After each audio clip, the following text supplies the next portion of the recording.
Hi guys, tonight we drift into the story of a man who once stood at the centre of one of history's darkest empires, Hermann Göring.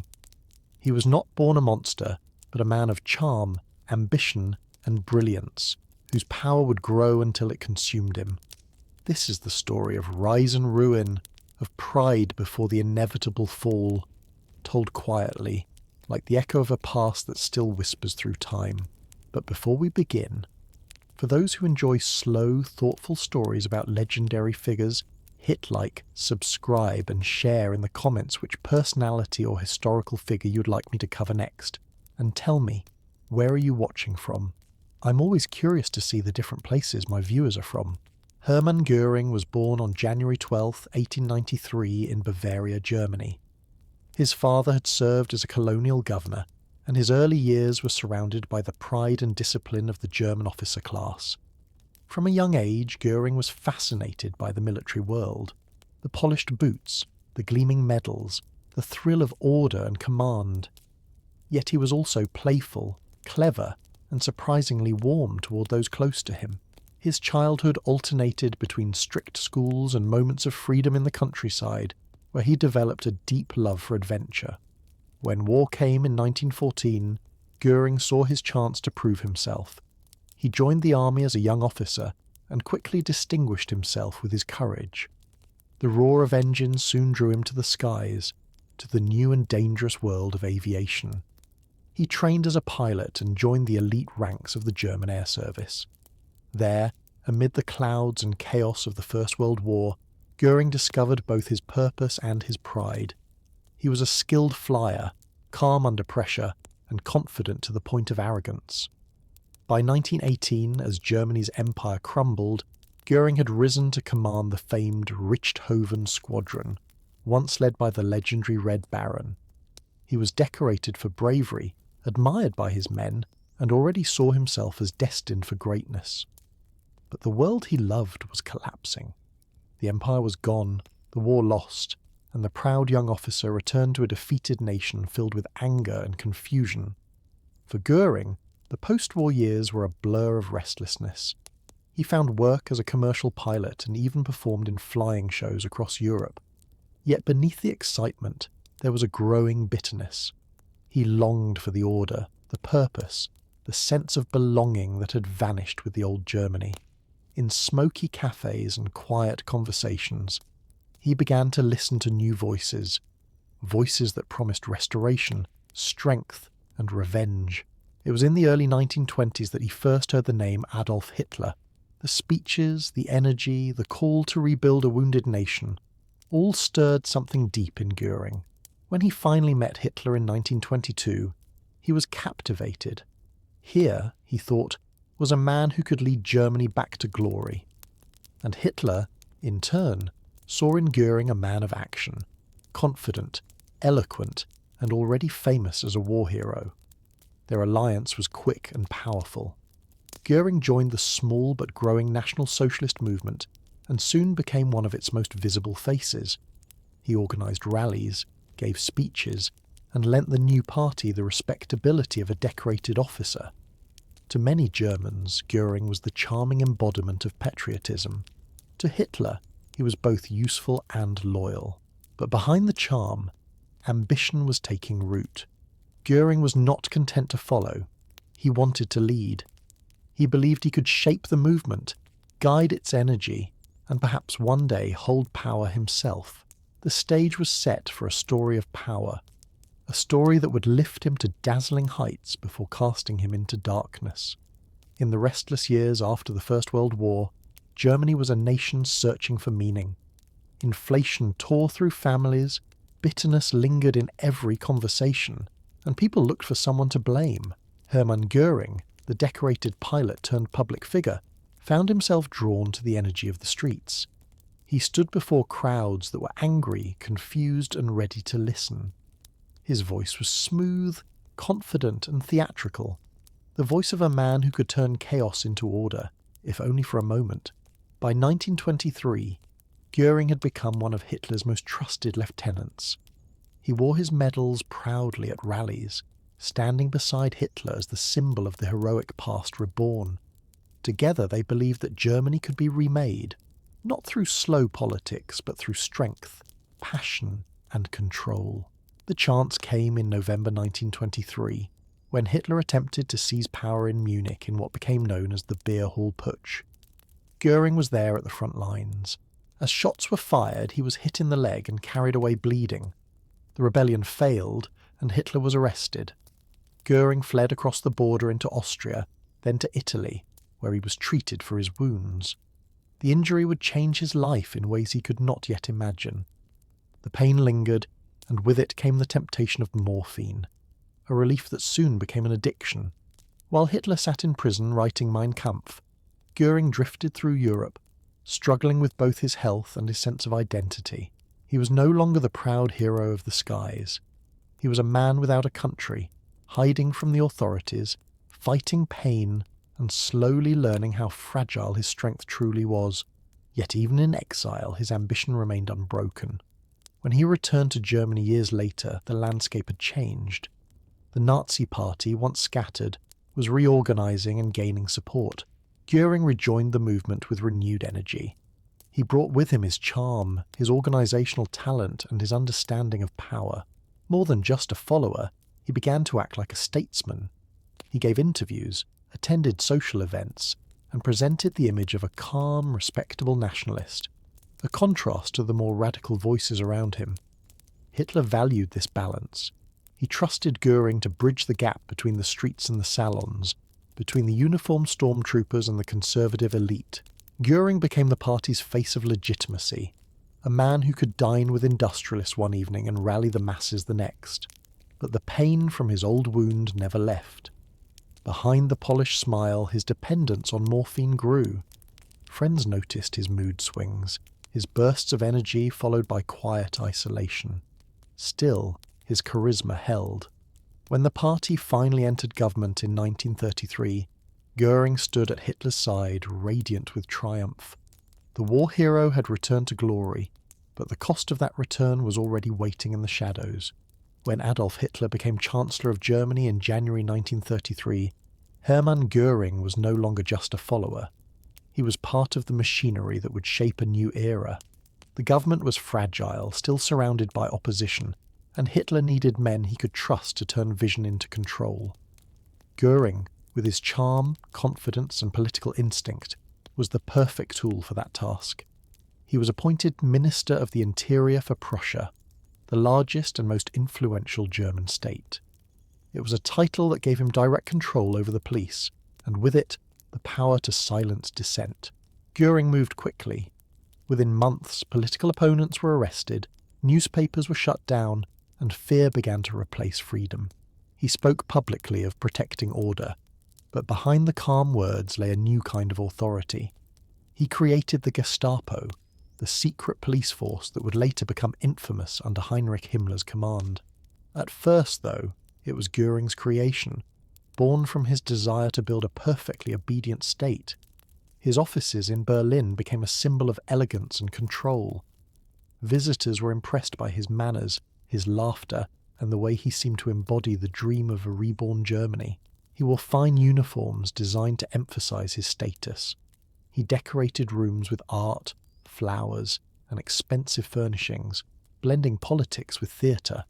For Göring, power was not only about command, it was about spectacle. Yet, even as he tightened his grip on the police, Göring played the role of diplomat. He reassured businessmen, church leaders, and foreign visitors that Germany sought only order and prosperity. He was the smiling face of a regime that was already turning darker. Many who met him left convinced that he was a reasonable man. That illusion would protect him for years. As the months passed, Göring's power expanded. He became Commissioner for Aviation, reviving Germany's air industry, something officially forbidden by the Treaty of Versailles. Secret factories began to build planes again, and Göring took pride in overseeing every detail. The idea of a new Luftwaffe, a modern air force, filled him with excitement. It was a return to his roots, the skies where he had once felt free. His speeches now mixed nostalgia with promise. He told crowds that Germany would rise again, that no foreign power could hold them down forever. People cheered. For many, he was the charming voice of progress, the war hero who had never stopped believing in the nation's destiny. For others, especially those who opposed the regime, his name became a quiet warning. In private, Göring's life was divided between control and indulgence. He hosted lavish dinners, collected art, and surrounded himself with luxury. The morphine that had once eased his pain now shaped his moods, softening the edges of guilt and sharpening his appetite for grandeur. He saw himself not as a politician, but as an artist of power, arranging the pieces of a state like colours on a canvas. By 1934, Hermann Göring stood near the top of the new German hierarchy. He was admired, feared, and envied. Yet within the shadows of his success, a dangerous rivalry was growing, one that would soon test his loyalty, his ambition, and his place beside Hitler. By 1934, the power within Hitler's inner circle was shifting like sand. Hermann Göring, who had once seemed untouchable, found himself caught between loyalty and survival. The National Socialist movement had grown beyond its chaotic beginnings. It was now a ruling force, and within it, rival factions fought quietly for dominance. Göring, elegant and calculating, understood that politics was no longer about speeches, it was about control. One of the most dangerous challenges came from within. The SA, the stormtroopers led by Ernst Röhm. They were the street fighters who had helped bring Hitler to power, but now they demanded more. Röhm wanted the SA to replace the army and become a new national force. To Göring, that was madness. He believed the loyalty of the army was essential if Germany were to rise again. Röhm's growing independence threatened everything he had helped build. Göring began to whisper in Hitler's ear. He spoke of discipline, loyalty, and the danger of allowing revolutionaries to challenge authority from within. Slowly, Hitler was persuaded that Röhm had to be dealt with. In June 1934, the plan was set in motion. It would later be known as the Night of the Long Knives. When the purge began, Göring played his part without hesitation. Acting as both strategist and enforcer, he ensured that the police and special units carried out the arrests and executions swiftly. By the time it was over, hundreds were dead or imprisoned. The SA's power was broken. Göring's position was secured, but at a moral cost he refused to see. Publicly, he defended the killings as a necessary act to protect the nation. In private, he seemed calm, almost relieved. The event had proven his loyalty to Hitler and cemented his influence within the regime. The army now trusted him, the industrialists admired him, and Hitler rewarded him. Göring became minister without portfolio, and his authority spread across multiple sectors. Yet something had changed in him. The charm remained, but behind the laughter there was a colder edge. He spoke less of ideals and more of results. The morphine habit deepened, numbing his conscience and giving him the illusion of control. He began to collect art more obsessively, buying or seizing works that caught his eye. It became both a passion and a disguise, beauty to cover brutality. After the purge, Göring turned his full attention to the creation of the Luftwaffe. The secret air force he had dreamed of was now real. Factories worked day and night, and new squadrons took shape. He attended ceremonies in splendid uniforms, speaking with pride about Germany's return to the skies. To the public, he was the face of progress, a man of confidence and vision, but those who knew him closely saw signs of decay. Bursts of temper, reckless decisions, and moments of dreamy detachment. Still, Hitler continued to trust him. Their bond, forged years earlier in struggle, seemed unbreakable. Göring flattered him skillfully, presenting himself as both servant and brother-in-arms. He had learned the art of surviving in Hitler's world, by mirroring his leader's will while quietly pursuing his own desires. As 1935 arrived, Göring stood at the peak of power. He controlled the police, the air force, and vast parts of the economy. His wealth and influence seemed endless. But with every step higher, the air around him grew thinner. Beneath the polished surface, the fall had already begun. By the mid-1930s, Hermann Göring's dream was taking shape in metal and smoke. The Luftwaffe, Germany's new air force, had become his personal kingdom. Airfields spread across the countryside like symbols of rebirth, and young pilots trained under banners that promised glory. Göring moved among them with fatherly pride, wearing tailored uniforms of his own design, heavy with medals and colour. He spoke not of politics now, but of destiny, of a nation that would rise again through mastery of the sky. The work behind that spectacle was enormous. Factories once silent after the Great War now roared with engines and rivets. Secret agreements funneled materials through disguised programs, and foreign observers were told that the planes were for sport. Göring orchestrated it all with the confidence of a showman and the precision of a general. He loved visiting hangars, placing a hand on the cold metal of new aircraft, imagining the roar of flight that once filled his own ears. To him, the Luftwaffe was not only a weapon, but a reflection of himself, beautiful, powerful, and untouchable. Yet as the planes took shape, so too did his vanity. He built a lavish estate outside Berlin called Karin Hall, named after his beloved first wife Karin, who had died years earlier. The home became both a monument and a refuge, part hunting lodge, part museum, filled with treasures from across Europe. Visitors were overwhelmed by its scale: marble floors, golden chandeliers, and rooms overflowing with art. Göring would lead guests through the halls like a curator, smiling as they admired his taste. Behind that grandeur, however, his dependence on morphine deepened. It dulled his pain, but also detached him from reality. He could be warm and witty in one moment, then distant and irritable the next. Those around him learned to navigate his moods carefully. Still, his charm rarely failed. He entertained diplomats, generals, and celebrities, always ensuring that his laughter was louder than his doubts.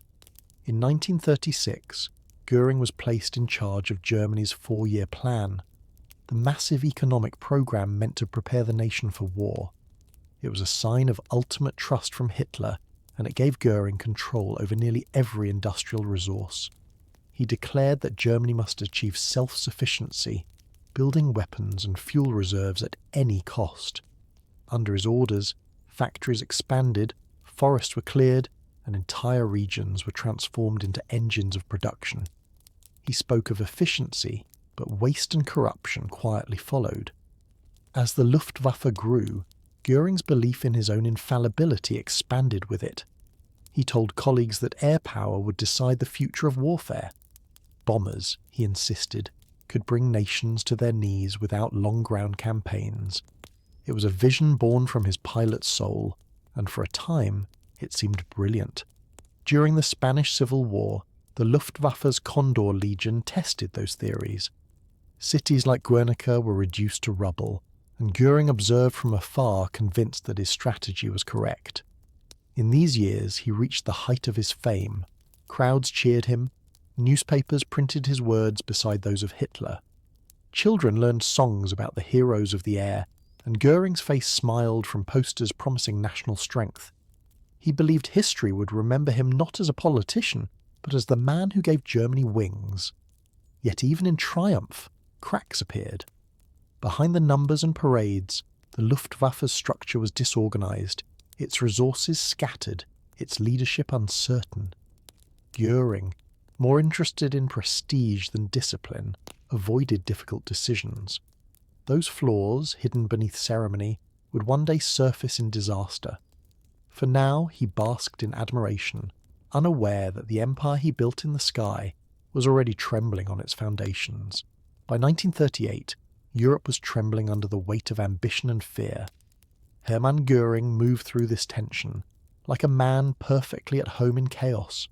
He had become not only the commander of the Luftwaffe, but also one of the richest and most powerful figures in Germany. His name carried both awe and unease. When he entered a room, conversations fell silent, not out of respect alone, but out of caution. Göring's world was built on confidence. He wore extravagant uniforms lined with silk and gold, more like a monarch than a soldier.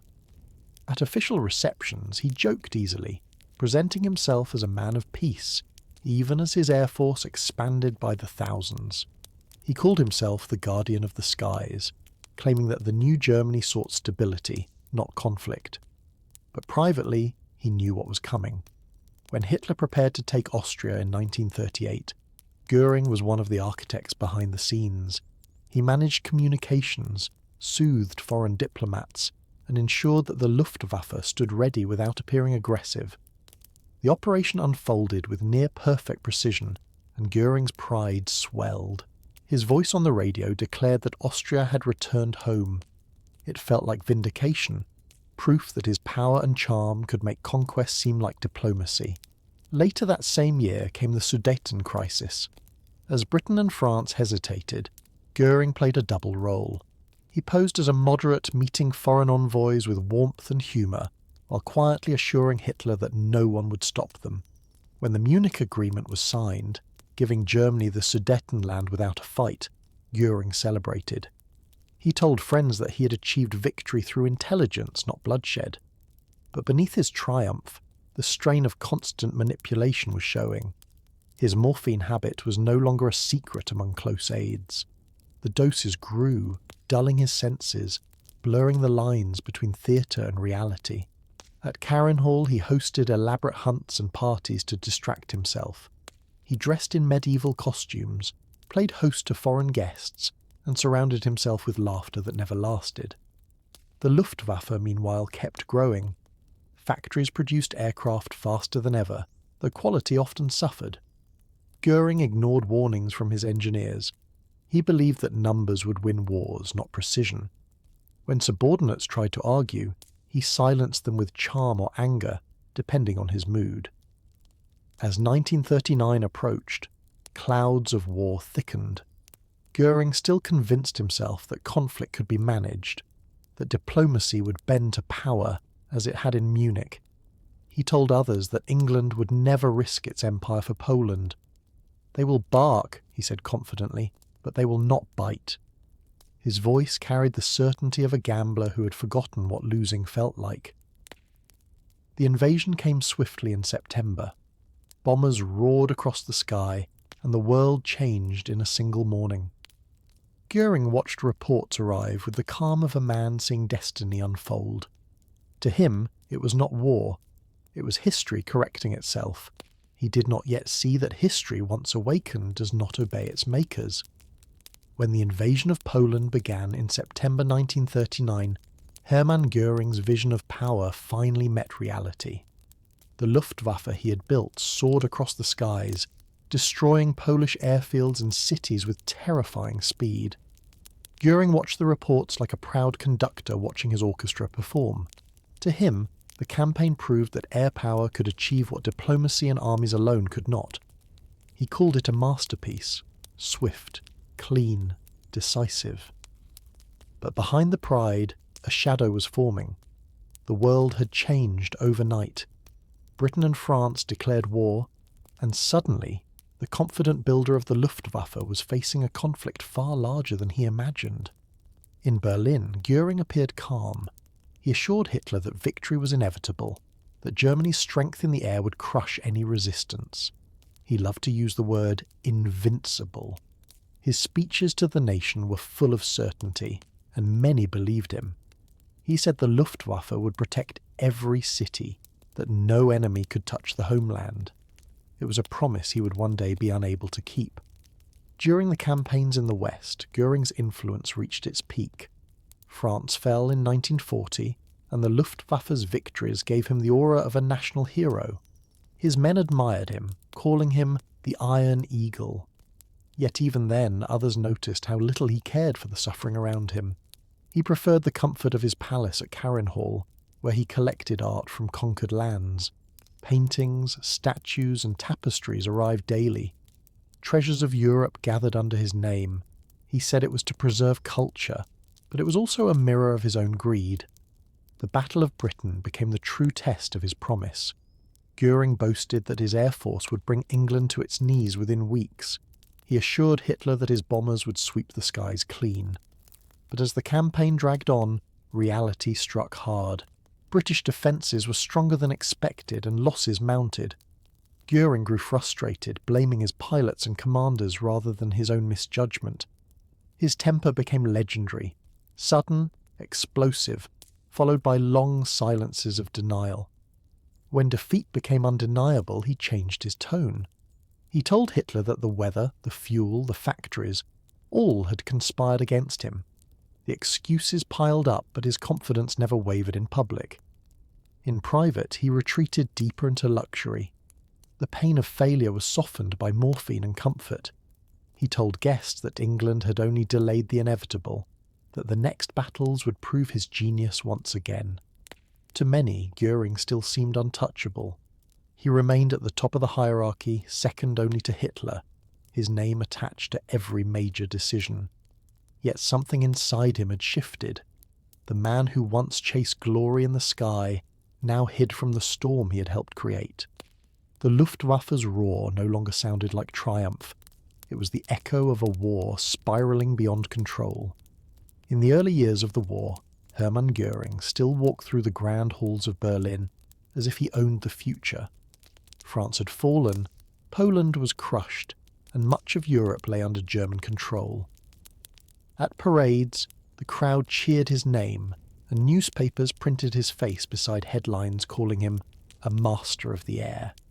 He wore white gloves, bright uniforms, and jewels that glittered under the lights. To the public, he was the image of calm command. Yet behind the gold and ceremony, the first cracks in his empire were spreading silently.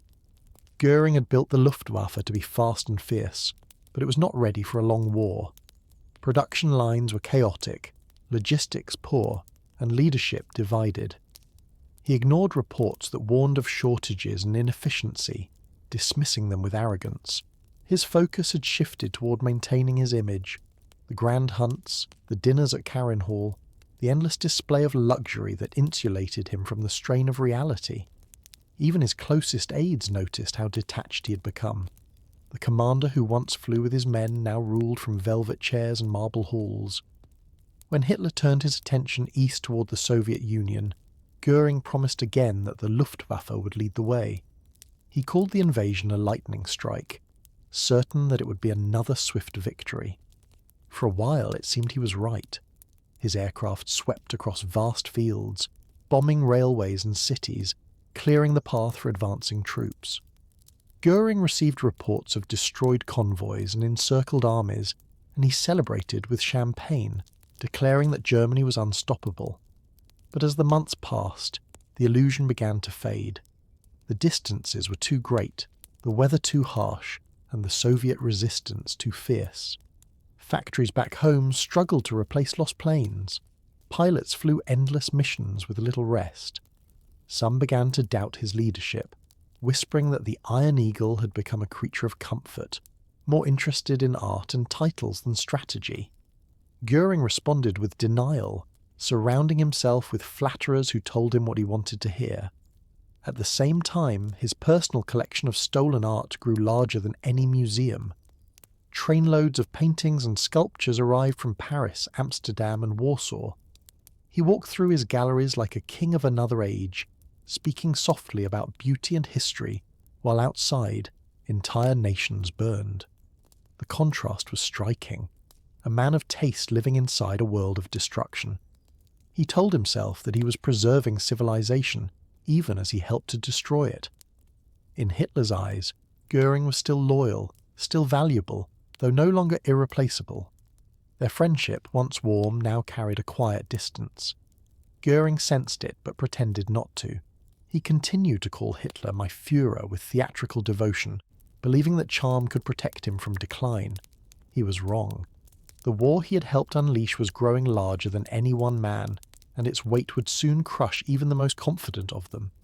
For now, though, Göring still smiled for the cameras, still rode in his grand car through cheering crowds, unaware that his greatest victories were already behind him, and that his fall had begun not with defeat, but with denial. By 1942, the confidence that once surrounded Hermann Göring began to fade. The Luftwaffe that had conquered the skies over Europe was now stretched thin across continents.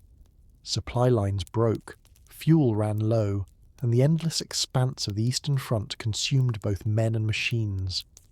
Göring, however, refused to see the warning signs. He still spoke in the grand tone of a statesman, insisting that victory was near, that Germany was destined to triumph because destiny itself was on their side. But destiny was beginning to turn away. His headquarters remained a palace of excess. Silk drapes, rare carpets, and paintings looted from across Europe filled every corner. Harrenhal grew so vast that its hallways echoed like a museum to arrogance. Göring entertained guests with charm and laughter, wearing brilliant uniforms designed by himself, lined with velvet and gold. He told stories of his flying days and compared himself to medieval knights. Those who dined with him often left impressed, but behind the laughter lay a man detached from the suffering of the war he helped create. The Luftwaffe's failures were becoming harder to ignore. During the siege of Stalingrad, Göring made a promise that would haunt him forever. When the German Sixth Army was surrounded, he assured Hitler that his planes could supply them by air. He claimed that thousands of tons of food, ammunition and fuel could be delivered each day. It was a boast born from pride, not reality.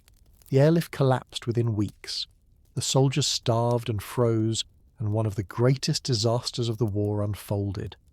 When the truth reached Berlin, Göring's credibility shattered. Generals whispered that he had lied to save face. Hitler, furious but still unwilling to break publicly with his old companion, began to trust him less. The friendship that had once been built on loyalty and admiration was replaced by suspicion. Göring tried to regain favour with extravagant gestures, gifts, flattery and speeches, but the distance between them grew. He had failed at the one thing that once defined him: control. In private, Göring turned further inward. His morphine addiction worsened, dulling both pain and thought. He spent long hours in his study surrounded by art and silence, writing letters and dreaming of the old days when he ruled the air. He still signed documents with sweeping confidence, still called himself Reichsmarschall, but the empire he managed was crumbling piece by piece.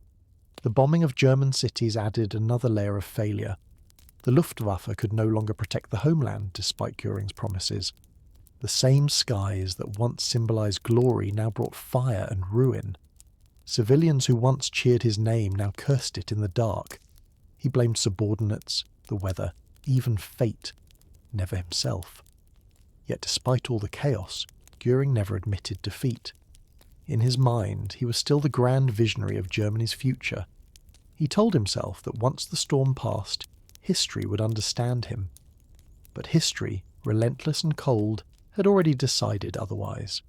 The turning of the tide was complete, and the man who once dreamed of mastering the skies was now powerless beneath them. By 1943, the mask of invincibility surrounding Hermann Göring was breaking apart. The air raids over Germany grew heavier with every passing week. The factories that once built his proud Luftwaffe now lay in ruins, and the morale of the people collapsed under fire and fear. Göring, who had once promised that no enemy bomber would ever reach Berlin, was forced to watch his capital burn. He could not face the humiliation directly, so he retreated deeper into the world he had built for himself, a world of luxury, illusion, and denial. At Harrenhal, his grand estate, the war seemed far away. Guests arrived to candlelit halls, feasts, and music. Göring hosted dinners dressed in shining white uniforms, smiling for photographers, while outside the night sky glowed red with fire. He told stories of the old days, of bravery and victory, avoiding any mention of the present. His servants moved quietly, aware that even a hint of bad news could turn his charm into rage. The man who once embodied Germany's confidence now lived like a king in exile, ruling over ghosts. Reports from the front grew worse. The Luftwaffe had lost thousands of aircraft and its pilots were exhausted. Göring's decisions became erratic. He issued contradictory orders and ignored advice from his generals. When they tried to warn him that production could no longer meet losses, he dismissed them with a wave. "The Führer will not tolerate pessimism," he said. But the truth was he could no longer tolerate it himself. His relationship with Hitler had become strained and uncertain. Once they had been close, two men who trusted each other completely. Now, Hitler saw Göring's failures as betrayal. He rarely called upon him for counsel, and spoke more often with Himmler or Speer. Göring sensed the shift but refused to accept it. He continued to act as though nothing had changed, addressing Hitler with rehearsed devotion and calling him my friend in public. Behind closed doors, though, fear had replaced loyalty. To maintain a sense of control, Göring turned again to his collection of art and treasures. Trainloads of paintings from across occupied Europe still arrived at Karen Hall, though fewer now as the front lines closed in. He spent hours moving through his galleries, speaking softly about beauty and eternity. He told himself that the art would outlast the war, that even if everything fell apart, culture, his culture, would remain. It was a fantasy, but it gave him peace. As 1944 approached, the weight of the empire he helped build grew unbearable. The Reich was collapsing from within, cities in ruins, millions dead, and faith in the leadership fading. Göring's name, once associated with pride, became a symbol of failure. People whispered that he had grown soft, that the Iron Eagle had turned into a peacock covered in jewels. He smiled through the rumours, pretending not to care, yet inside he knew they were true. In those last quiet evenings at Karen Hall, as the sound of distant bombers rumbled across the sky, Göring would sometimes walk alone through his gardens. He watched the horizon flicker with the fires of war and thought, perhaps for the first time, about the empire he had built, and how easily it was slipping through his fingers. By early 1944, Hermann Göring was living between two realities. One existed inside Karen Hall: gold ceilings, priceless art, endless banquets, the smell of perfume and roasted game. The other waited outside, cities shattered by bombs, soldiers freezing on the front, and a people losing faith in their leaders. Göring moved carefully between them, pretending they were the same world. To his guests he was still the Grand Marshal, charming and confident. To his enemies within the regime he was already fading, a man of yesterday. He still addressed the nation with theatrical speeches, promising final victory, blaming setbacks on treachery and weather. His voice was slower now, his words less sharp, but the performance continued. In private, he spent more time with his young wife, Emmy, and his daughter, Edda. He doted on them with tenderness that seemed almost childlike. For a few moments each day the war vanished, replaced by the image of a loving father reading stories in a palace built on illusion. Meanwhile, the Luftwaffe was collapsing. Fuel shortages, destroyed factories, and the relentless power of Allied air forces turned Göring's empire to dust. His pilots flew outdated planes into impossible battles. He issued orders that made little sense, hoping that confidence alone could bend reality. When officers dared to question him, he exploded with rage or fell into silence. He blamed everyone except himself, clinging to the belief that destiny had simply paused, not ended. Hitler's patience, once endless, was gone. Göring's failures were now too visible, his influence too hollow. Meetings that once began with laughter and camaraderie ended in cold silence. Hitler's sharp eyes followed him like a shadow. Göring sensed the danger but refused to confront it. He spoke of loyalty, of shared struggle, but privately feared that his time was over. As Allied bombers reached Berlin, Göring realized that the sky he had once ruled now belonged to others. The roar of engines that had once filled him with pride now filled him with dread. He began moving art and valuables from Karen Hall to secret locations in the Alps. He told his staff it was for preservation, but everyone knew he was protecting his fortune, not his country. Still, he maintained appearances. He smiled for photographers, wore new medals, and hosted small concerts even as the world crumbled. His charm had become armour, his laughter a disguise. The morphine softened the truth, turning disaster into a dream that could be postponed another day. Yet the truth was coming, faster than he could deny it. The Reich was dying, the skies were lost, and even his carefully constructed world of beauty and grandeur could not protect him anymore. Each night, as he drifted into sleep beneath crystal chandeliers, Göring was haunted by the sound of distant thunder, not the storms of nature, but the steady approach of the end. The beginning of 1945 brought with it a silence Hermann Göring had never known. Berlin was no longer a capital, but a ruin. Columns of smoke drifted above the city that once believed in his promises. Göring's voice, once carried proudly through radio waves and rallies, now echoed only in the empty halls of Karin Hall. The proud estate had become a fortress of denial. He still entertained guests, still wore his lavish uniforms, but every mirror in the house reflected a man who no longer believed his own reflection. The Reich was collapsing from all directions. The Allies advanced from the west, the Soviets from the east. Göring spent his days signing desperate orders that meant nothing. Factories were gone, fuel vanished, pilots dead or captured. The Luftwaffe existed mostly on paper. Even so, he continued to assure Hitler that everything could still be turned around. A miracle, he called it, though he no longer knew what kind. Inside Karin Hall he surrounded himself with paintings and tapestries, as if art could drown out the sound of war. He wandered from room to room, touching the frames, whispering to portraits as if they could answer him.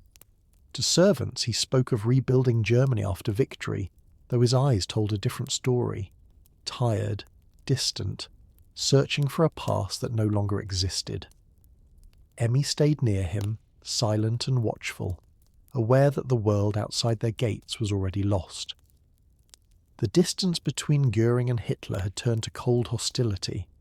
Once second in command, Göring was now little more than a figurehead. Others, Himmler, Goebbels, Bormann, had pushed him aside, whispering of his weakness, his luxury, his addiction. Hitler listened. The man he once called brother was now a disappointment, a relic of an earlier age. Göring felt it deeply but pretended not to. His pride would not let him admit that his power was gone. When the Allied armies crossed into Germany, Göring gave his final order regarding Karin Hall. It was to be destroyed before it could fall into enemy hands. Explosives were planted throughout the estate, and on a cold April morning, the grand palace that had once symbolized his triumph was reduced to dust. He stood nearby as the walls collapsed, saying nothing. To onlookers, he seemed calm, but inside he felt the ground vanish beneath his life. The empire of stone and gold he had built for himself was gone. He fled to southern Bavaria, carrying what remained of his possessions: jewels, documents, morphine. He still told those around him that Germany would rise again, though the words sounded like prayers to a god who had stopped listening. The walls of his world had finally closed in, and beyond them waited only silence, judgment, and the long echo of everything he had destroyed. In April 1945, Hermann Göring watched the end of the Reich unfold from a mountain retreat in the Bavarian Alps. Around him, the once mighty empire was collapsing city by city. Berlin was under siege, Hitler was trapped in his bunker, and messages arrived hourly reporting new defeats. Göring, once the confident architect of German air power, sat by the radio listening in silence. His world, built on glory and illusion, was dissolving in static and smoke. He still wore his uniform, though the medals had lost their meaning. Visitors noticed that he spoke in a strange calm, as if the destruction he heard about was happening in another lifetime.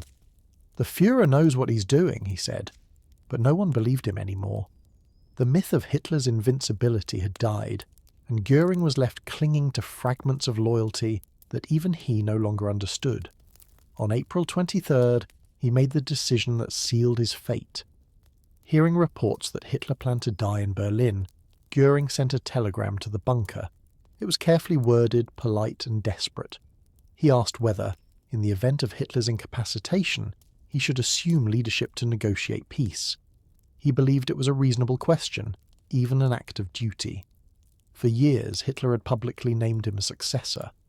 But paranoia ruled the bunker now, and Göring's message was read as treason.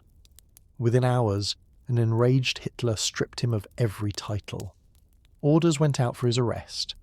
In the chaos, Göring's loyal guards refused to hand him over, but the humiliation was complete. The man who had once stood beside the Führer as his most trusted companion was now branded a traitor. For the first time in his life, Göring felt powerless. In the following days, he moved aimlessly between rooms, staring out at the snow-covered mountains. He spoke little, relying on morphine to numb the pain of betrayal. Emmy stayed by his side, trying to comfort him, though even she could see that the man before her was no longer the one who had once commanded the skies. He seemed smaller now, his movements slower, his laughter forced. When Hitler finally took his own life on April 30th, Göring received the news without expression. There were no tears, no anger, just a long silence. "It is finished," he said softly, as though announcing something he had known all along. To those around him, it was the sound of surrender. Within days, American troops surrounded the area. Göring prepared his family for capture, arranging his medals in neat rows, packing suitcases, and putting on one final show of dignity. As the soldiers arrived, he stepped forward, saluted, and introduced himself with quiet pride. "Reichsmarschall Hermann Göring, at your service." The Empire was gone, but the actor in him refused to leave the stage without a final line. When the American convoy approached Göring's residence on May 6, 1945, he stood outside waiting, wearing his decorated uniform and a calm smile. Soldiers were surprised by the sight. Not a desperate fugitive, but a man performing the end of his story. He greeted them with polite courtesy, as though welcoming guests to a ceremony. The officer in charge accepted his surrender. Göring, in his final gesture of pride, handed over his pistol with a theatrical bow. "I am ready to face my fate," he said softly. The Americans treated him as a high-ranking prisoner, more curiosity than threat. He was transported through the mountains under guard, posing for photographs along the way, sometimes laughing, sometimes silent. Despite his fall, he still spoke with the authority of his old self. "History will understand me," he told an American reporter. "One day, they will see what I tried to achieve." It was denial wrapped in dignity, the last armour of a man who refused to admit defeat. At first, Göring believed he might still play a role in shaping post-war Germany. He asked to meet Allied commanders, offered advice about Soviet strategy, and tried to present himself as the voice of reason among the fallen leaders. But the Allies saw through the performance. He was a symbol now, not of leadership, but of the corruption and arrogance that had fueled the Third Reich. His charm, once powerful, could no longer rewrite what the world had seen.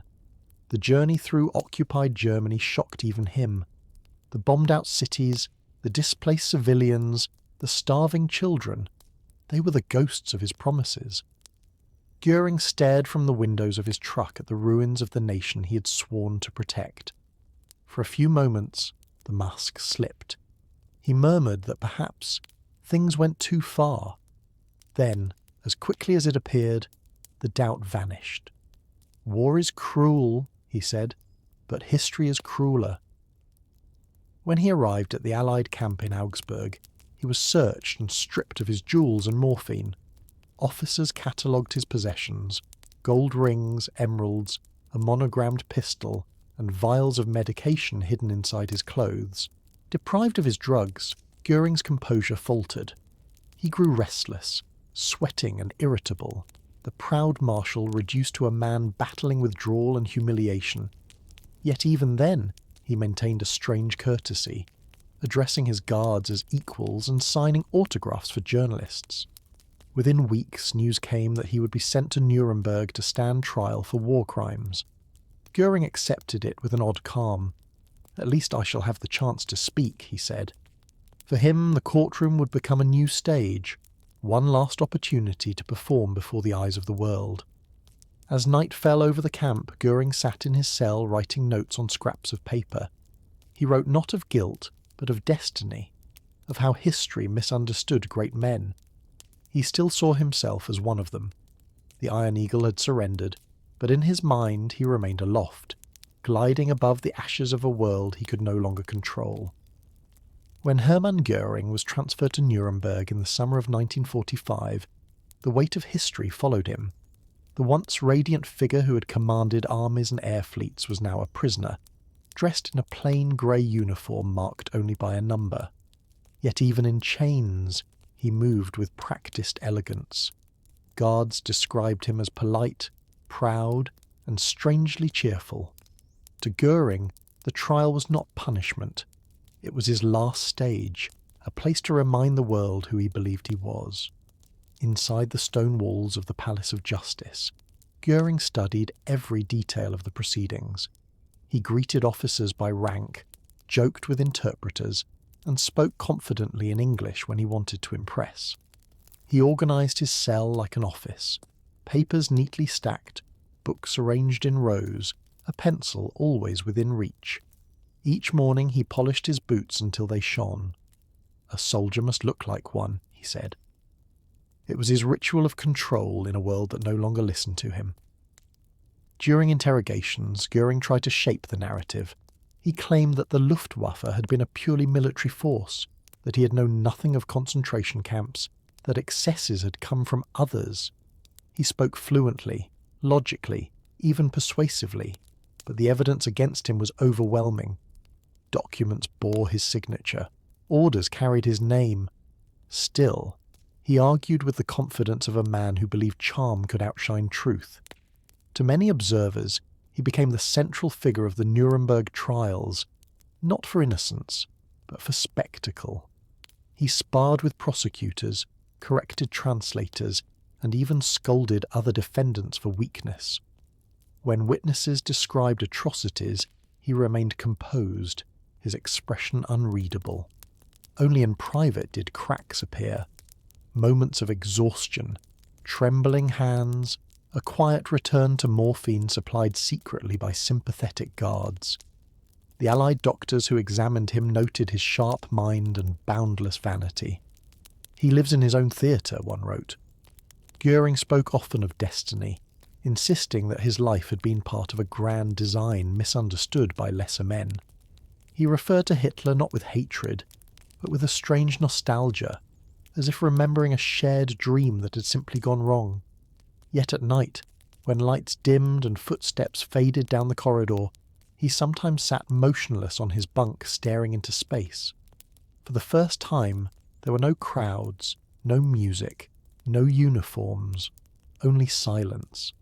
The morphine dulled his thoughts, but not completely. He began to write long notes to his wife and daughter, filled with affection and regret, but never apology. In his mind, he was still the hero of a story that others had ruined. As the months passed, the trial moved closer to its end. Göring knew what the verdict would be. Death was certain. Still, he prepared carefully, rehearsing his final statements, choosing his words like a man writing the ending of his own legend. To the world, he was a war criminal. To himself, he remained the actor who refused to step out of the light. When the Nuremberg trials officially opened in November 1945, Hermann Göring entered the courtroom with the confidence of a man who still believed he could command attention. His heavy figure, broad shoulders, and sharp blue eyes made him impossible to ignore. Even stripped of his rank and finery, he carried himself like royalty fallen by accident, not guilt. He bowed slightly to the judges, smiled faintly at the journalists, and took his seat at the front of the dock as though it had been reserved for him. From the first day, Göring turned the trial into a performance. He listened intently to the accusations, crimes against humanity, the waging of aggressive war, the enslavement of millions, and then rose to respond with eloquence that startled even his enemies. His voice was calm, persuasive, at times almost charming. "I do not deny responsibility," he said, "but I deny that responsibility is mine alone." He painted himself as a patriot who had served his country, a soldier obeying orders, not a monster directing evil. The courtroom watched, half in fascination, half in disbelief. Prosecutors struggled to contain his confidence. He debated them as though the trial were a philosophical discussion rather than judgment. At one point, when asked about Hitler's rule, Göring replied coldly, "If the Führer ordered it, it was right for Germany. That was our law. The simplicity of his conviction, even at the edge of death, stunned the room. But outside the walls, the world saw through the act. Photographs of emaciated prisoners and destroyed cities left no room for illusions. The audience beyond the courtroom, those who had lived the war's suffering, knew that Göring's eloquence could not erase the truth. Still, reporters admitted he dominated the proceedings. Even other defendants, once rivals, looked to him for cues, sensing that the old master of performance had once again taken command. In private, the mask slipped. He was often exhausted, his hands trembling from withdrawal, his mood swinging between arrogance and despair. Doctors monitored his health closely, afraid his heart might fail before the verdict. Yet every morning he revived himself, combing his hair, straightening his jacket, walking into court with that same faint smile. "A soldier meets his fate standing," he said to a guard. His wife, Emmy, was allowed to send letters. He replied with tenderness and pride, telling her not to weep, insisting that his name would live on as one of Germany's great men. The words revealed his blindness, his inability to see how far he had fallen. To him, reputation mattered more than redemption. As the trial neared its conclusion in 1946, Göring seemed at peace. He had turned judgment into a stage and guilt into a speech. But behind his calm eyes, a plan was forming. He would not let others decide the manner of his end. Even now, surrounded by guards and walls, Hermann Göring was preparing his final act, one last assertion of control in a world that had taken everything else from him. In October 1946, the courtroom in Nuremberg was silent as the judges prepared to read the verdicts. The faces of the defendants were pale and still, each waiting for history to speak its final word. Hermann Göring sat upright, hands folded neatly before him, expression calm. He had listened to months of testimony, watched former colleagues deny, accuse, and beg. He had smiled through most of it, convinced that his composure alone set him apart. Now the performance was ending, and only truth remained. When his name was called, Göring rose slowly. The voice of the chief judge echoed through the hall. Hermann Göring, guilty on all counts. The sentence, death by hanging. For a heartbeat the room seemed frozen. Göring did not flinch. He nodded slightly as if acknowledging something long expected. To the guards nearby he whispered, "That's fine. I was ready for that." Then he sat, hands steady, eyes distant. For him, this was not justice. It was history fulfilling its cycle. Over the following days, journalists noted his strange serenity. While other prisoners broke down or wept, Göring maintained the same politeness he had shown from the start. He congratulated interpreters on their work, thanked officers for their courtesy, even joked with guards about how well the trial had been run. Yet in his diary, written secretly at night, another tone emerged. He wrote of betrayal, of loyalty misunderstood, of a world blinded by revenge. Never once did he mention the victims. He saw only himself. As the execution date neared, Göring became more reflective. He requested books on philosophy and aviation. He spent long hours talking with the prison chaplain, not about faith, but about fate. "Every man follows the path he believes in," he said. "Mine was wrong only because it failed." The chaplain noted that Göring spoke as if the war had been an experiment rather than a catastrophe. Even in defeat, his pride remained untouched. On the night of October 14th, 2 days before the scheduled execution, Göring wrote his final letters. To Emmy, he expressed love and regret that they would never meet again, promising that their daughter should remember him as a soldier who served his country. The words carried no apology, only the quiet insistence that history would one day understand. He sealed the envelopes with care, then asked for a glass of wine.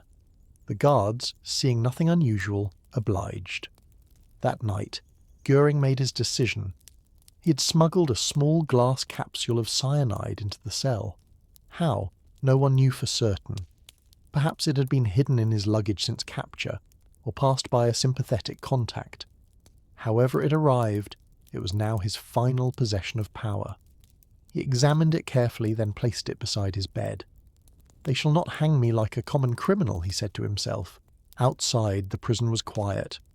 Guards moved through dim corridors, unaware that within hours the man who once ruled the skies would take his final flight, this time into the dark silence of history itself. On the night of October 15th, 1946, Hermann Göring carried out the last decision he would ever make. Shortly before 10 o'clock, he lay on the narrow prison bed in his cell at Nuremberg, his hands folded neatly over his chest. The small cyanide capsule he had hidden for months glimmered faintly under the dim light. Outside, guards paced the corridor, unaware that history was about to close one of its darkest chapters. Göring had planned this moment carefully, with the same precision that once guided entire squadrons of aircraft. Control. He had lived for it, and he would die by it.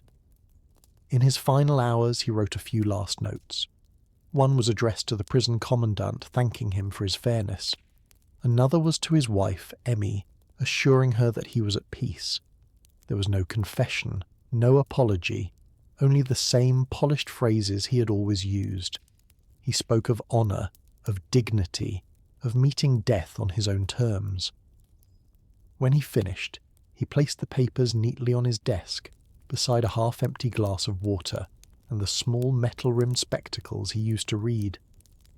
Just before lights out, a guard glanced through the peephole and saw him resting quietly. Within minutes, Göring bit down on the capsule. The faint hiss of poison met the silence, and his body convulsed once, then stilled. The cyanide worked quickly. When guards returned to check on him, they found the Reichsmarshal lying on his back, eyes closed, as if asleep. The man who had defied nations and commanded armies had escaped the noose through a final act of control. News of his death spread through the prison within hours. Some officers felt anger. He had denied them their justice. Others felt only relief that his voice, so proud and persuasive, was finally silent. At dawn, his body was photographed, catalogued, and cremated with the others. The ashes were scattered anonymously in a river, leaving no grave, no monument, no trace of the empire he had served. In the days that followed, newspapers across the world printed his last image, a heavy face, calm even in death. Some saw cowardice, others defiance. But for those who had lived through the years of fire he helped ignite, it was simply the end of a nightmare. The man who once promised Germany the sky had vanished into the air, taking with him the illusions that had sustained him. And yet, the memory of Hermann Göring lingered like smoke. The smiling war hero turned architect of tyranny, the collector of beauty who presided over destruction, the man who craved power but feared truth. In that cell, beneath the silence of the prison walls, his final gesture was not courage or redemption. It was the last echo of a life built on performance. Outside, the world was already moving on. Trials continued, nations rebuilt, and the era he helped shape dissolved into history books. But for a few quiet hours that night, time itself seemed to pause as the Iron Eagle of the Third Reich fell at last, not to an enemy, but to the weight of his own making. When news of Hermann Göring's suicide reached the world on the morning of October 16th, 1946, it arrived with the force of disbelief. The man who had once strutted through marble halls, who had ruled the skies with his arrogance and charm, had cheated the gallows in the final hour. In the quiet corridors of Nuremberg prison, the guards whispered to one another, unsure whether to feel anger or relief. For those who had waited to see justice delivered, it felt as though history itself had been denied its closing act. Outside the prison walls, dawn broke over a broken continent. Germany lay in ruins, its cities silent, its people wandering through the rubble of an empire that had promised eternity and lasted barely a decade. Newspapers printed Göring's photograph beside headlines that called him the last actor of the Reich. In the image, his face looked almost serene, as if he had scripted his death to match the illusion of control that had guided his life. To many, his end felt symbolic. He had built his identity on spectacle and power, and even in death he had managed to keep the spotlight. Some condemned him as a coward who had escaped justice. Others saw in his act the final proof of his delusion, that he still believed himself above judgment. The world debated his motives, but in truth Göring's last act was neither heroic nor tragic. It was simply consistent, the refusal to let anyone else define his fate. At Karen Hall, now only ashes and debris, the wind moved through the ruins where once hung masterpieces of Rembrandt and Rubens. Villagers who passed by found fragments of marble statues and scorched frames, relics of a man who tried to build eternity from stolen beauty. Nature reclaimed what power had abandoned. Birds nested where chandeliers once glowed. In that quiet, the myth of Hermann Göring, soldier, collector, statesman, betrayer, crumbled into dust. For the German people, his name became a caution rather than a memory. Teachers spoke of him not as a hero, but as a warning of what pride and vanity could destroy. The Iron Eagle, once admired, was now a ghost in the history books, proof that brilliance without conscience leads only to ruin. His family lived on quietly, far from the spotlight he had loved, carrying a surname heavy with silence. In the courtroom where he once stood defiant, the seats were empty. The echo of his voice, smooth, confident, unrepentant, lingered for a moment and then was gone. What remained was paperwork, evidence, and testimony, the cold record of deeds that no performance could erase. Time moved forward. The rubble of Europe turned into foundations for a new world, one built on the vow that men like Göring would never rise again. Yet the memory of him persisted, not because of greatness, but because of what his fall revealed. Beneath the medals and laughter, there had always been emptiness, and when the stage lights of history finally dimmed, that emptiness was all that remained. In the years following Göring's death, his name drifted through the ruins of memory like the smoke of his destroyed mansion. Karen Hall no longer existed, but its ghost lingered in photographs and whispered recollections. To some, Göring was still the dashing pilot of the Great War, brave, gallant, a relic of romantic heroism. To others, he was the embodiment of corruption, the smiling face of tyranny that had cloaked cruelty in silk and gold. History struggled to decide what to do with a man who had been both brilliant and blind, who mixed laughter with devastation. The world was changing quickly. The trials ended, the occupation settled into rebuilding, and a new Germany tried to understand how it had been seduced by men like him. His name appeared in history books beside words like propaganda, vanity, and illusion. Students studied him not as a general, but as a warning, proof that charm without conscience can be deadly. The very traits that once lifted him to power were now dissected in classrooms as symptoms of moral decay. In America and Britain, newspapers revisited his life with fascination. They wrote about his opulent lifestyle, his vast art collection, his strange combination of gentility and brutality. Photographs of him smiling in polished uniforms fascinated readers. A man who looked civilized but helped build a machine of terror. The contrast seemed almost unreal. Commentators asked how someone who adored paintings and music could be complicit in so much suffering. No one found a satisfying answer. Over time, Göring became less a person and more a symbol. Psychologists studied him as an example of how ego consumes morality. Writers compared him to fallen emperors of ancient Rome, men who mistook indulgence for greatness. His story was no longer about war, but about human weakness. The more scholars examined him, the clearer it became that Göring had not been driven by ideology alone. He had been driven by vanity. He loved admiration more than conviction, applause more than purpose. His surviving letters revealed a strange tenderness, love for his family, pride in his achievements. Yet they also showed how deeply he misunderstood the world around him. Even near the end, he believed history would remember him kindly. That illusion was his last and cruelest one. The world did remember him, but not as he wished. His name became shorthand for the dangers of unchecked ambition, for the seduction of theatre over truth. As decades passed, survivors of the war faded away, and new generations encountered Göring only through black and white images and words on paper.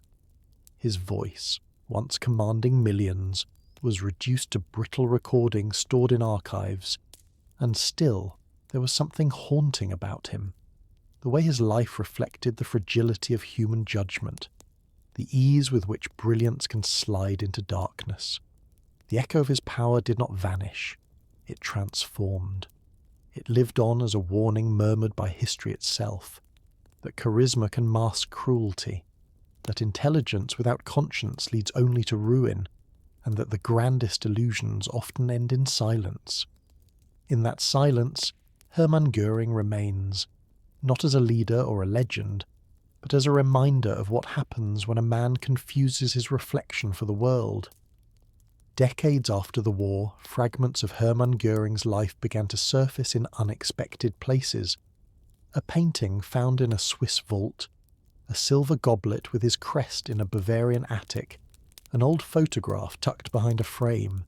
Each discovery reopened the question of who he truly was. To curators, these were artifacts. To historians, they were evidence. To the families of those from whom they had been taken, they were ghosts. The treasures once displayed proudly at Carron Hall now lay scattered across Europe, like pieces of a broken mirror. Every shard reflected the same contradiction, a man who adored beauty yet presided over destruction. In museums, his name appeared only in footnotes, formerly part of the Göring collection. Visitors rarely noticed, but for those who did, the thought lingered. How could a man who loved colour, form and harmony contribute to a world that burned them all? The question had no answer, only the uneasy silence that hangs in galleries where beauty and guilt share the same space. Some of his stolen art was returned to rightful owners, others remained missing, hidden behind false records. The process of restitution stretched for decades, mirroring Germany's slow reckoning with its own past. In this effort, Göring became a symbol not just of greed, but of denial, of how a nation's desire for grandeur could blind it to its own reflection. The Göring collection, once a source of pride, turned into a symbol of everything corrupt in the dream of empire. Meanwhile, historians studied his personal papers. They found pages filled with careful handwriting, notes on aircraft design, lists of artwork, drafts of speeches. What struck them most was not hatred, but detachment. Göring rarely wrote of people, only of things. His words revealed a mind obsessed with possession and control, incapable of empathy. The objects mattered more than the lives they touched. For his descendants, the shadow was long. His daughter, Edda, grew up under the weight of a name she did not choose. She spoke occasionally to journalists, defending her father's love as she had known it, not his crimes. Her voice was gentle, but history was louder. She spent her life balancing affection and shame, proof that the legacy of one man could stain generations. As time went on, Göring became less a figure of anger, and more one of uneasy curiosity. His story was retold in films, biographies and documentaries, always the same duality, the charming monster, the refined barbarian. Each retelling added another layer to the museum of memory built around him. Today, his artifacts rest behind glass or in storage, labelled with caution, studied with restraint. There is no glory in them now, only warning. The gold has dulled, the portraits have faded, but their presence whispers still. That power without conscience leaves beauty hollow, that admiration without morality becomes rot. In the museum of shadows that history has built for him, Hermann Göring remains forever suspended between brilliance and ruin, a reminder of how easily one can disguise darkness with polish. The 20th century moved on, but Hermann Göring's image refused to disappear. It stared from history books and documentaries, frozen mid-gesture, always smiling faintly as if still aware of the camera. In every photograph there was the same contradiction. A man who looked confident, even kind, and yet carried the weight of terrible decisions behind his eyes. To the modern world, those photographs became windows into a disturbing truth, that evil can wear the mask of civility, that charm can coexist with destruction. Archivists who restored his pictures noticed the details first: the immaculate uniforms, the jewelled rings, the careful tilt of his head toward the lens. Nothing in Göring's public life had been accidental. He had understood the power of the image long before propaganda made it an art. Every medal, every smile, every pose was crafted to create myth. Decades later, that myth lingered, but its meaning had reversed. What was once intended as glory now read like warning. In exhibitions about the war, curators placed his photographs beside images of bombed cities and concentration camps. Visitors paused, sometimes whispering in disbelief. "He looks so normal," they said. That reaction was the point. Göring's face became the lesson, a reminder that the most frightening figures in history rarely look monstrous. They look human, persuasive, familiar. Scholars analysed his expressions the way others studied handwriting. Some saw arrogance, others detected sadness beneath the polish. A few even suggested he believed his own illusions until the very end, that he truly thought himself a builder, not a destroyer. Yet the deeper one looked, the clearer it became that Göring's tragedy was not ignorance but willful blindness. He had chosen to believe his performance until performance became reality.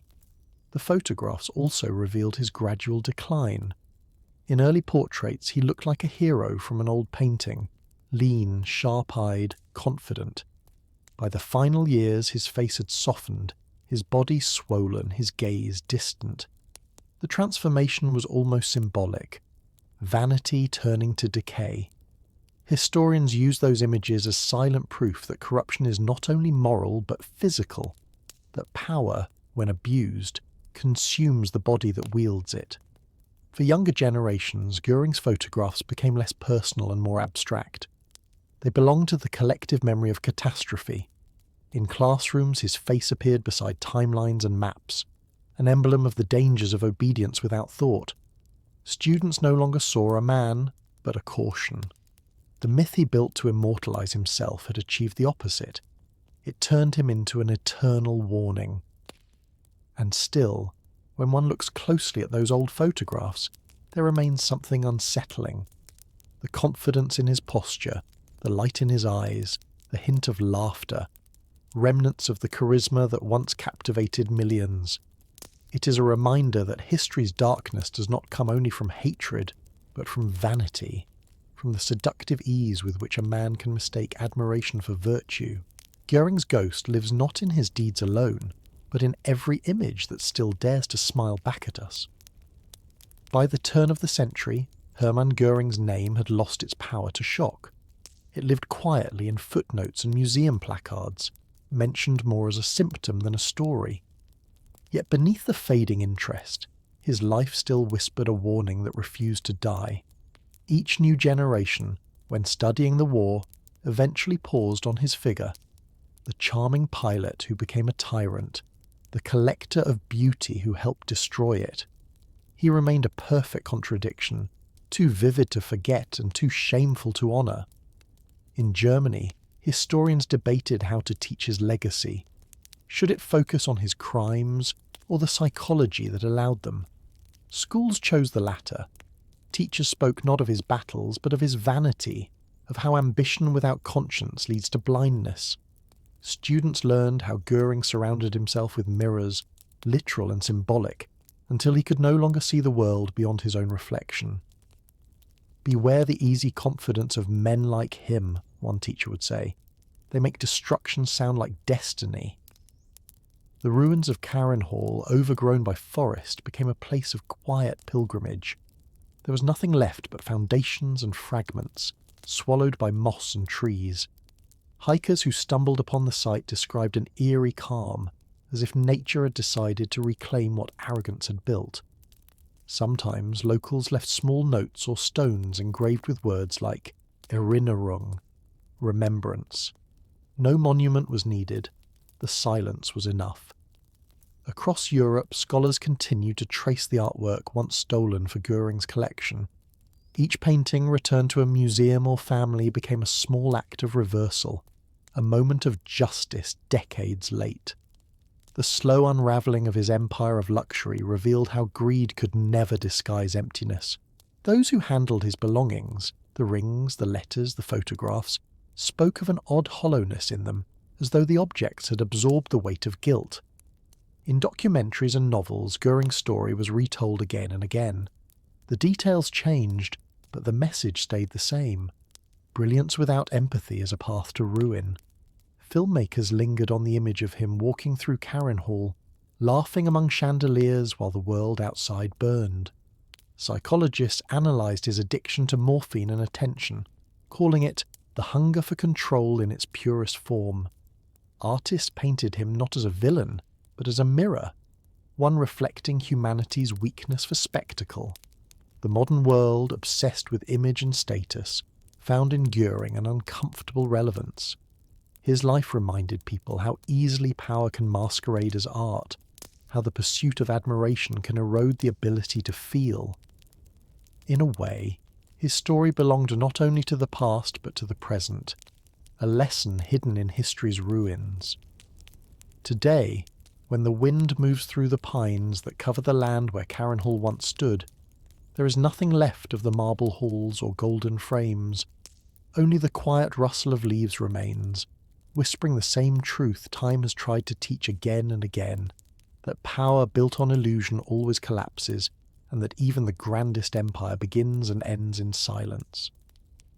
As the 21st century unfolded, Hermann Göring's story settled into history's long rhythm, no longer a wound, but a scar. The generations who had lived through his time were gone, yet his name still hovered in classrooms, archives, and museums, a faint echo reminding the living of what pride can destroy. Scholars no longer argued about his guilt. That was beyond question. What interested them now was how a human being could build a life so carefully around illusion and never see it crack until the end. In universities, students studied him as part of the psychology of power. They read his interviews, his letters from prison, his early speeches. They found not a madman, but a man who believed in performance as truth. His downfall, they learned, was not sudden but slow, a steady erosion of reality beneath layers of comfort and praise. Professors would pause and ask, what happens when a man stops listening to the world and hears only himself? The room would grow quiet. In Berlin, the Luftwaffe's old headquarters became a government building again, its stone facade scrubbed of symbols. Tourists walked past without noticing, unaware that the walls once echoed with Göring's voice. History had absorbed him, transformed his empire into administrative offices and parking lots. Even Karen Hall, lost in the forest north of the city, was marked only by a small sign half hidden by weeds. The absence felt deliberate, a refusal to glorify, a choice to let time finish what justice had begun. Yet traces of him lingered in subtle ways.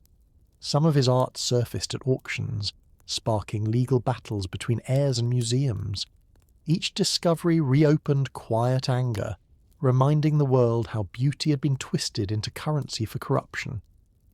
In interviews, descendants of those who suffered under the Reich spoke not of vengeance but of memory, of how forgetting would be the final victory for men like him. Documentaries showed his face again, remastered in colour. Viewers were startled by how alive he seemed, laughing, gesturing, confident. The humanity in his expression unsettled them more than the crimes listed beside it. Evil, they realised, is rarely monstrous in appearance. It hides behind ease, eloquence, and charm. Göring's smile, preserved on film, became a visual parable of deception. Decades blurred into distance, and still, each generation found something new in his story. For some, it was the psychology of addiction and denial. For others, it was a warning about spectacle, about leaders who treat power like theatre. His life offered endless lessons because it contained nearly every human flaw. Ambition without empathy, intellect without restraint, charisma without truth. When historians summarized him now, they use simple words. He wanted to be admired. That craving had once shaped nations, and so the weight of memory remains, not to condemn endlessly, but to remember clearly. In that remembrance, the world keeps its balance, ensuring that the smooth voice of illusion, the laughter of charm, and the promise of grandeur never again drown out the quiet wisdom of conscience. In today's world, Hermann Göring's legacy survives not as a story about the past, but as a mirror held up to the present. The photographs and speeches that once belonged to another century now appear in documentaries streamed on glowing screens, their sound restored, their images sharpened. Viewers see him clearly. The confident smile, the grand gestures, the perfect control of tone. They no longer see a hero or even a villain, but something more familiar. A man performing certainty while hiding doubt. His life has become a lesson about the seductive danger of spectacle, one that feels uncomfortably relevant in an age obsessed with image. Historians note that Göring understood something that would later define the modern era, that perception can be more powerful than truth.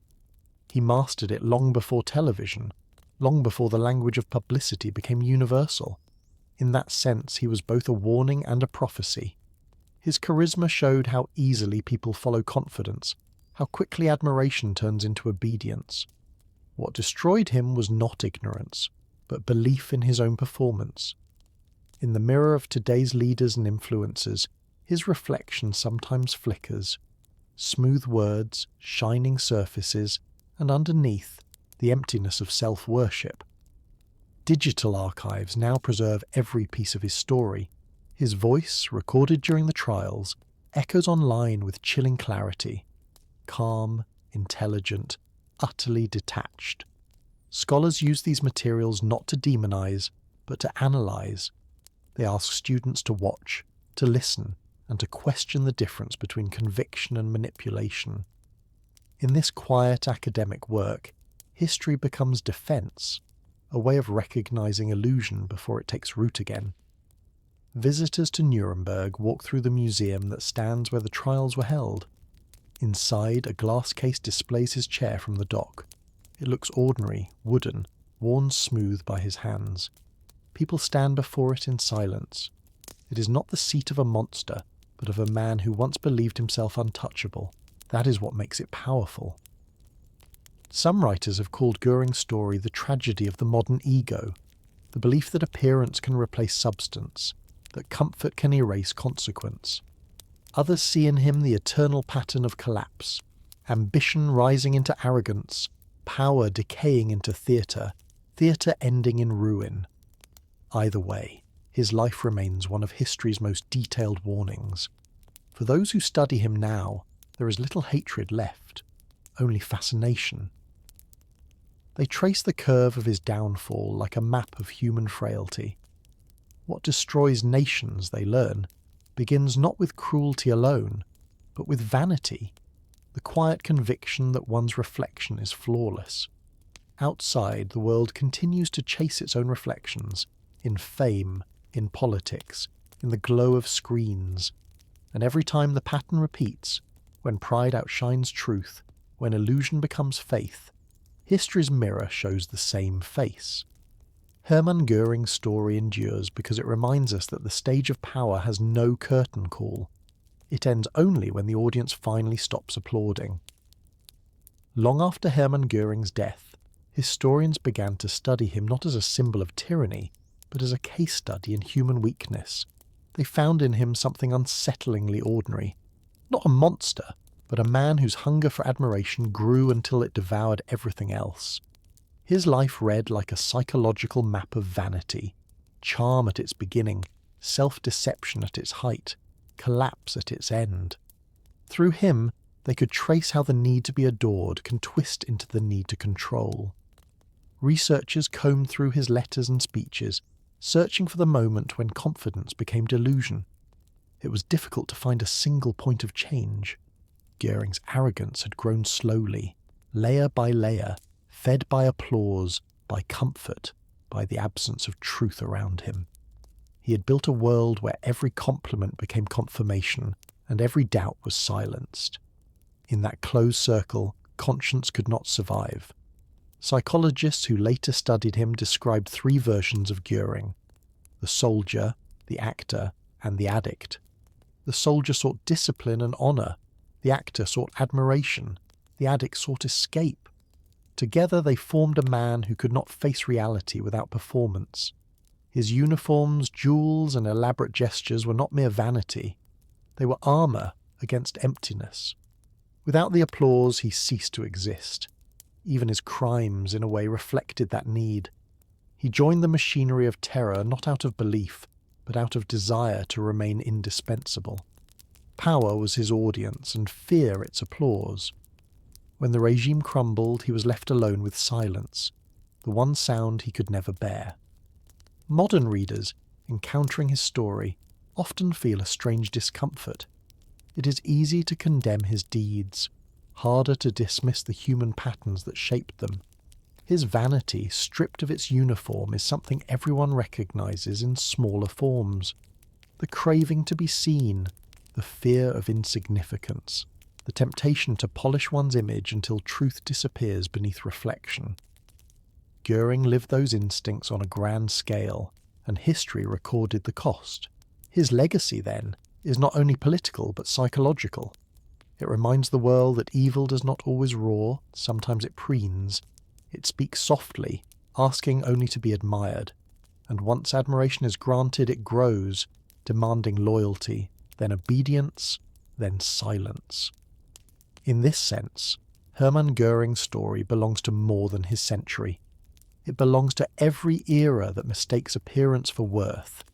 The lesson is simple, but it must be learned again and again.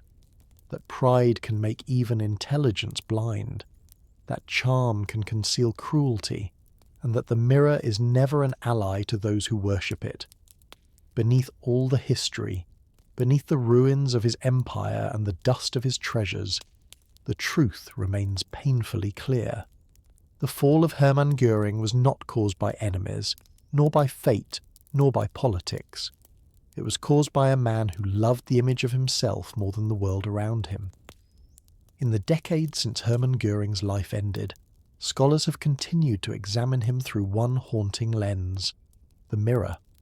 It was an object he adored, both literally and symbolically.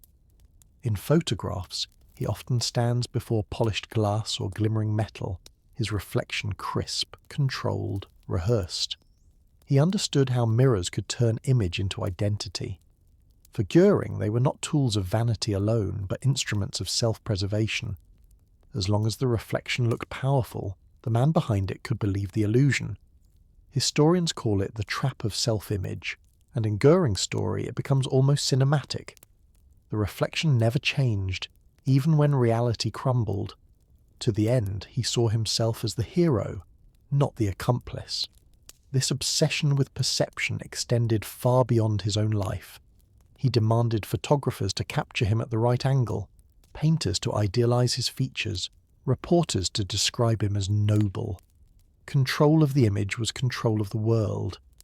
When people saw confidence, they followed. When they followed, he felt justified. It was a perfect cycle, until truth shattered it. That pattern, historians note, is not unique to him. It lives in every age, wherever power and vanity intertwine. Göring's mirror also reflects a universal human flaw: the desire to look right rather than be right. He constructed an identity so carefully that even he believed it. In his mind, the empire's crimes were necessary sacrifices to preserve the grandeur of the visions staring back at him. That is what makes his story frighteningly timeless. It is not about ideology alone, but about self-deception, about what happens when the reflection becomes more real than the person. After the war, his surviving belongings were catalogued, and among them were more than a dozen ornate mirrors. Some now rest in museums, their surfaces restored, yet when visitors gaze into them, they feel unease. The glass, once touched by his vanity, seems to hold memory, not of his face, but of the dangerous intimacy between beauty and delusion. It is said that when light hits them just right, You can see two images at once, the man and the myth. They are inseparable. Göring's story, viewed through this metaphor, becomes a parable about the modern world. We too polish our reflections. We too build versions of ourselves meant to be admired. The lesson his mirror leaves behind is brutally simple. When the image becomes the goal, humanity becomes the cost. The fall of Hermann Göring, reflected endlessly through history's glass, reminds us that every mirror has two sides, one of light, one of shadow, and that it is perilously easy to fall in love with the wrong one. The memory of Hermann Göring today lives less in anger than in analysis. His name surfaces in documentaries, museum labels, psychology papers, and quietly vanishes again, leaving behind a question that never feels answered. How does intelligence become blindness? In classrooms, his life is studied not for its drama, but for its pattern, a steady climb toward greatness built on self-belief so absolute it erased the capacity for doubt. Each time the story is told, the moral shifts slightly, yet the shape remains the same. Ambition without empathy becomes destruction wearing a uniform. Historians describe his legacy as fragile because it exists between fascination and revulsion. He was brilliant, charming, articulate, and utterly hollow. To forget him would risk forgetting how power seduces. To glorify him would repeat the mistake that created him. Thus, he survives only as a lesson. When teachers show his photograph, they no longer speak of strategy or rank. They speak of the emptiness behind the medals, the tragedy of a man who mistook applause for truth.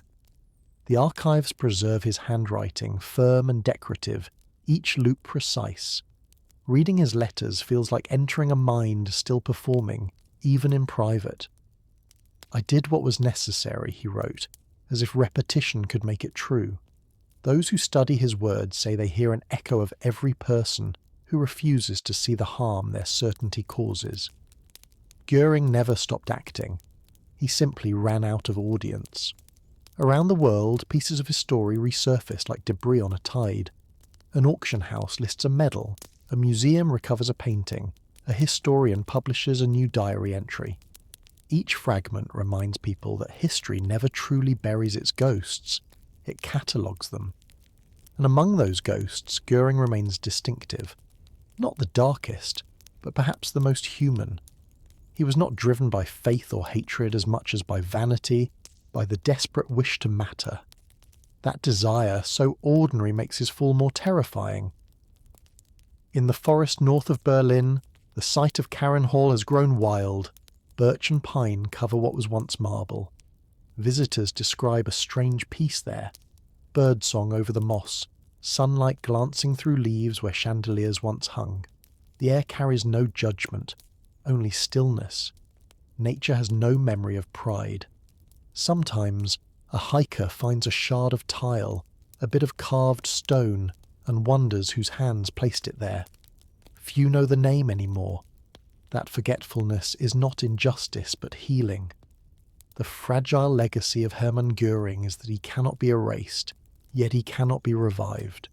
He remains a caution carved into the edges of memory, a reminder that brilliance without conscience turns even beauty to ash, and that no empire, not of marble, not of mirrors, not of the sky, can outlast the truth that eventually follows it.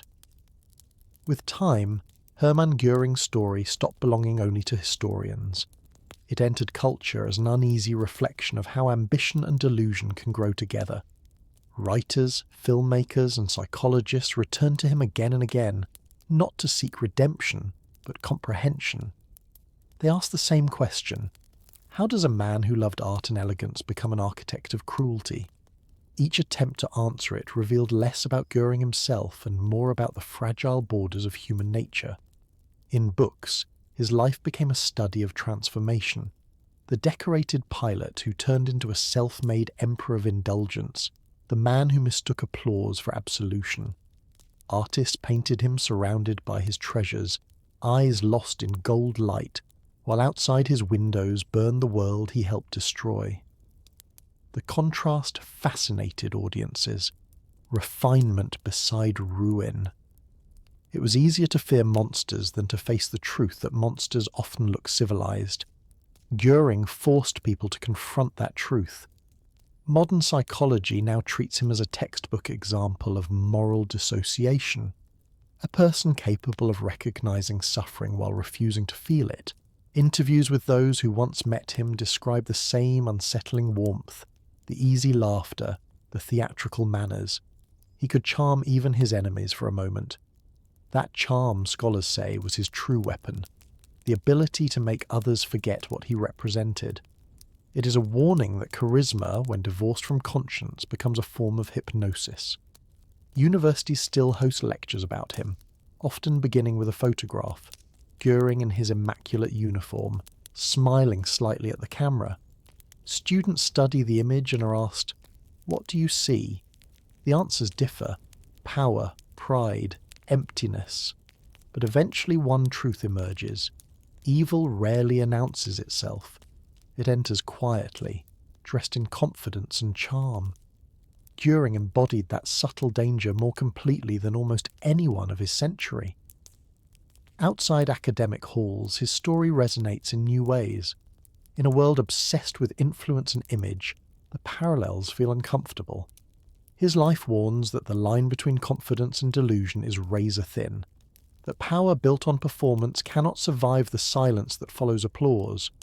The ruins of Hall and the transcripts of Nuremberg remain as twin monuments to that collapse, one made of stone, the other of words. For Germany, his memory stands not as an open wound, but as a scar that must never fade entirely. The nation rebuilt itself on remembrance, on the promise to recognize the signs that once went unseen. Göring's face in those old photographs is part of that promise, a reminder that vigilance begins not with fear, but with understanding. And so the story endures. A man who soared through clouds believing himself immortal, who built palaces to hide from consequence, who mistook admiration for love. In studying him, humanity studies itself, its brilliance, its vanity, and its endless capacity to forget what power costs. History has a way of softening sound. Decades after Hermann Göring's voice vanished from microphones and newsreels, only an echo remains, faint, distant, stripped of the power it once carried.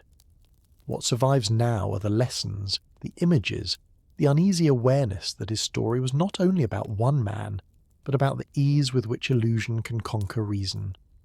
When scholars speak of him today, they do so in calm tones, the way one speaks of an old warning etched into stone.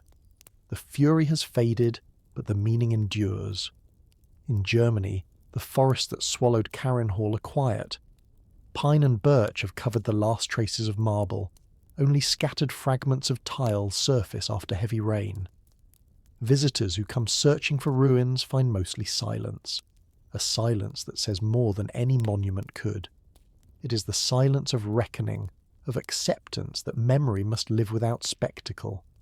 Birds nest where generals once feasted. The air belongs to no one. Nature, patient and unjudging, has finished what the war began.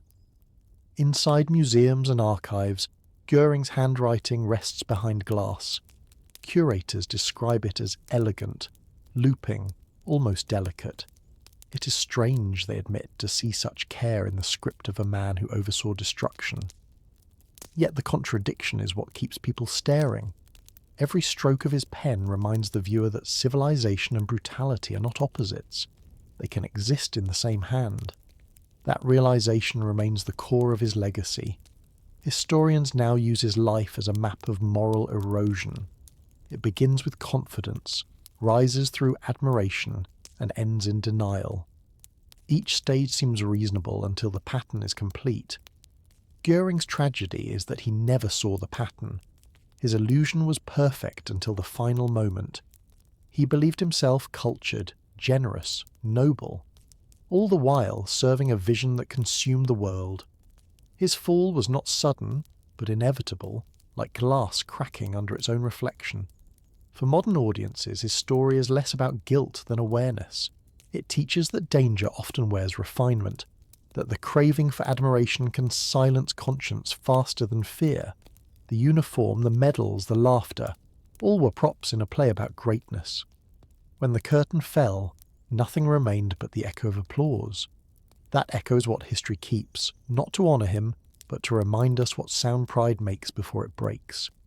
In the end, there are no memorials, no statues, no graves, only lessons written between the lines of history books and the whisper of wind over forgotten foundations. Hermann Göring's empire, built of marble, steel and mirrors, dissolved into dust, leaving behind a single truth that outlived him.